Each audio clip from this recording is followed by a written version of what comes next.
छातीवर हात ठेवून सांगा कोणा कोणाला कधी सोडलं का?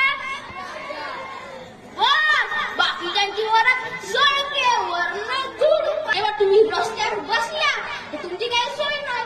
तुम्ही stand up sit down, stand up sit down. जसं काही राष्ट्रगीतच सुरू आहे. काहीचा भाषा बाहेर जीवनाचा फासा. सकाळी गेलं विलंबलं ह्या दोन गोड्या आलू कोणचे आलू